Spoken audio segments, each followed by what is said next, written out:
तो है guys, welcome back to our channel. तो आज हम फाइनली एक और पेपर का एनालिसिस कर रहे हैं, पेपर नंबर 10। और पेपर नंबर 10 में देखो, मेरे 96 मार्क्स आए थे। तो ये सबसे आसान कह लो और सबसे इंटरेस्टिंग कह लो, क्योंकि मतलब 50-50 नंबर के दो हैं। पढ़ना देखो, मैं मानता हूँ थोड़ा सा ज्यादा पड़ता है इसके अंदर, बट अगर आप थोड़ा अच्छे से पढ़ोगे ना तो चीजों को समझ कर, तो आपको इसमें ज्यादा दिक्कत नहीं आएगी। ठीक है ना। चलो, मैं नई बुक डाउनलोड करी है इंस्टीट्यूट की साइट से। देखो, आपका कॉस्ट 50% और एफ एम 50%, ये तो सबको पता ही है, कॉमन सी चीज़ है। अब आते हैं यहाँ पे अपने इंडेक्स के ऊपर, बेसिकली जहाँ से हमको एनालिसिस करना है। ये रहा, देखो, ये रहा 30%।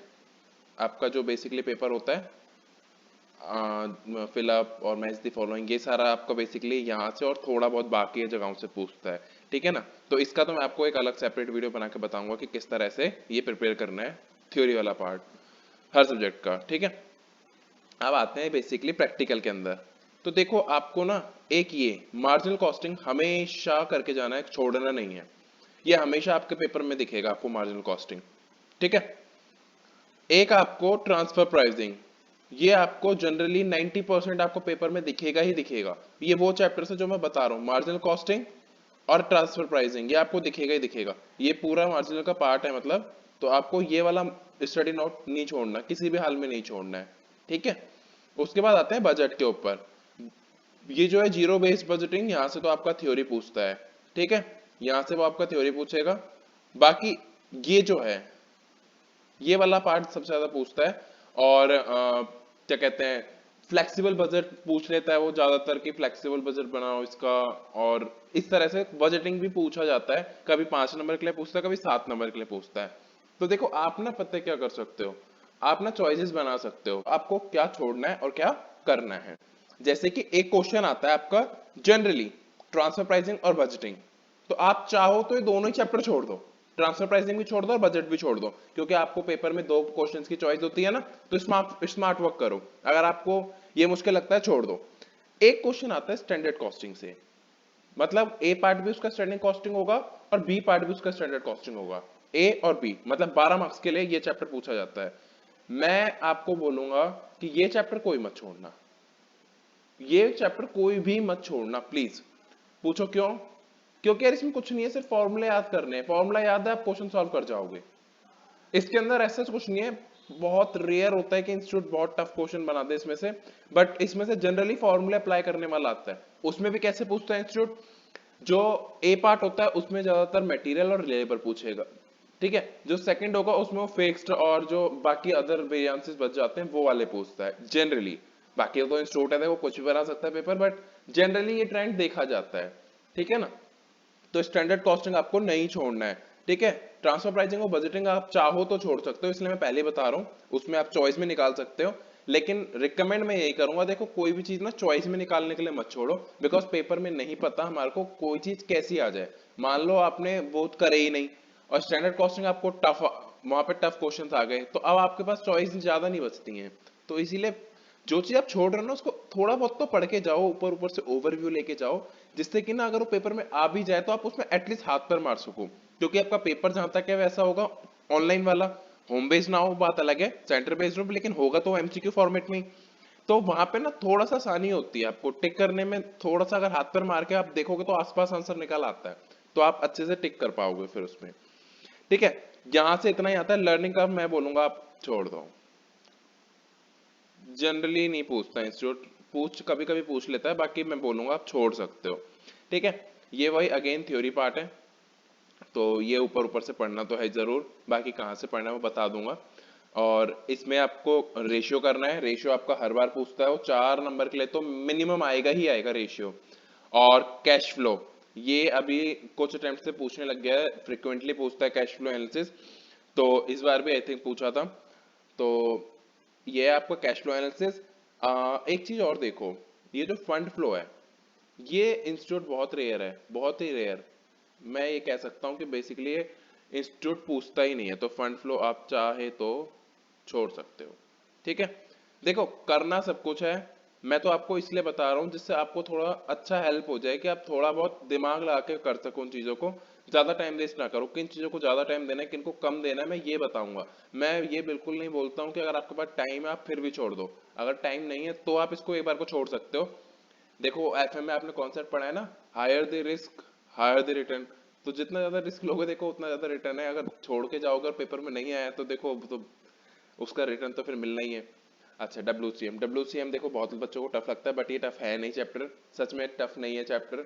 इसमें गिनती के 3 या 4 तरह के क्वेश्चंस होते हैं, बस उनके ना एक तरीके से फॉर्मेट्स पढ़ लो। ठीक है। मैं वैसे कोशिश करूंगा डब्ल्यूसीएम के ऊपर ना एक छोटा सा वीडियो बनाऊं, जिससे बच्चों को ना ये हवा लगता है चैप्टर, तो इससे डरे ना। वो 3 4 तरह के ना क्वेश्चंस के फॉर्मेट याद कर ले, बस वही चीजें ढूंढ ढूंढ के लिखनी होती हैं। तो मैं कोशिश करूंगा डब्ल्यूसीएम पे ये बनाने की। अगर किसी को चाहिए तो मुझे बताना जरूर, जिससे मुझे आइडिया लगे किसी को चाहिए भी है नहीं चाहिए है, सबको आता है। ठीक है ना। तो डब्ल्यूसीएम का ये हो गया। अच्छा, डब्ल्यूसीएम सारा करना है, ठीक है ना, कुछ छोड़ना नहीं है। 3 4 तरह के क्वेश्चन होते हैं, ज्यादा है भी नहीं। ये आता है सबसे इजी। मतलब इसको तो छोड़ने का कोई मतलब ही समझ नहीं आता। कॉस्ट ऑफ कैपिटल सबसे इजी है, और पेपर में पूछता ही पूछता है, वो कैपिटल स्ट्रक्चर पूछेगा ही पूछेगा। ठीक है ना। डिविडेंड डिसीजन मैं ये कहूंगा कि एक बार को आप छोड़ सकते हो। ठीक है ना, मैं इसको कट नहीं कर रहा हूँ, इसको सर्कल कर रहा हूँ कि आप छोड़ सकते हो एक बार को। लीवरेज लीवरेज पूछता है हर बार, इंस्टीट्यूट पूछेगा लीवरेज। ये वो चैप्टर है जो पूछता है इंस्टीट्यूट किसी ना किसी फॉर्म में पूछेगा। कैपिटल बजटिंग, ये एक one of the important chapter है, ये भी आपको करना है, छोड़ना नहीं है। देखो छोटा ही है, ज्यादा चैप्टर है नहीं। लगता है कि आप सबसे पहले आपकी प्रायोरिटी होना चाहिए कि आप इंस्टीट्यूट का मेटेरियल खत्म करो, ये आपकी प्रायोरिटी होनी चाहिए। ठीक है ना, कि आप इंस्टीट्यूट का मेटेरियल खत्म करो। सेकंड आपका होना चाहिए, अगर आपका इंस्टीट्यूट का मेटेरियल खत्म हो जाता है तो अब क्या करें।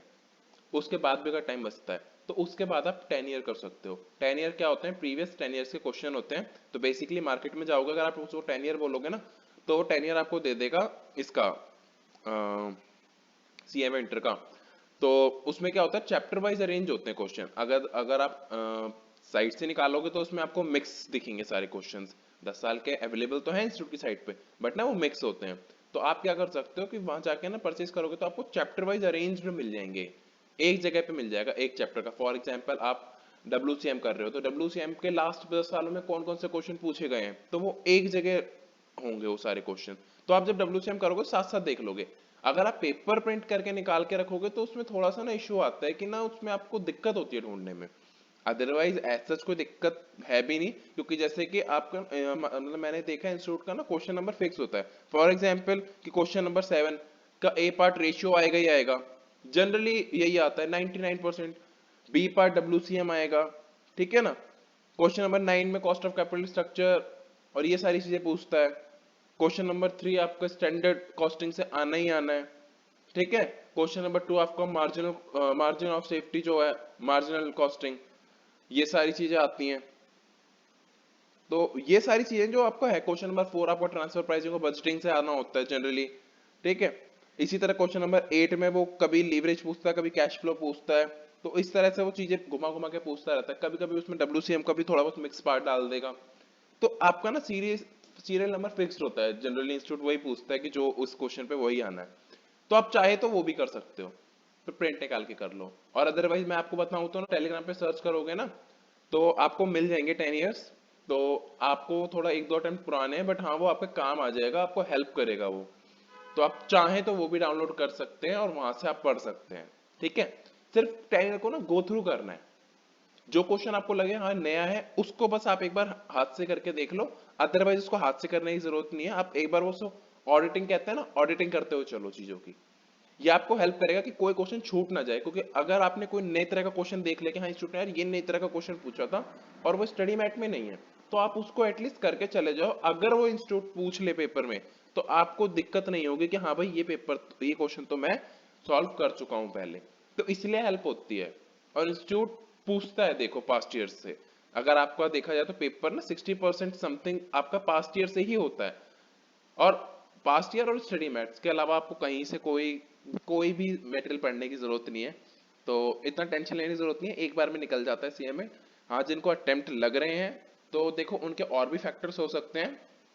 तो ये सब पर्सनली डिस्कस कर सकते हो मेरे से। अगर कोई आपको बहुत ज्यादा अटेम्प्ट हो गए हैं, आप नहीं क्लियर कर पा रहे हो, तो आप चाहें तो मेरे से टेलीग्राम पर आकर पर्सनली मेरे को मैसेज कर सकते हो। तो मैं वहां पे आपको गाइड कर दूंगा आपके हिसाब से आपको क्या प्रॉब्लम आ रही है, ठीक है ना। तो चलो, थैंक यू सो मच, आज की वीडियो में इतना ही। If you like the video please like करना, एंड यस सब्सक्राइब करो चैनल को अगर आप नए हो तो, और शेयर करो अपने फ्रेंड्स के साथ में। Thank you so much, bye.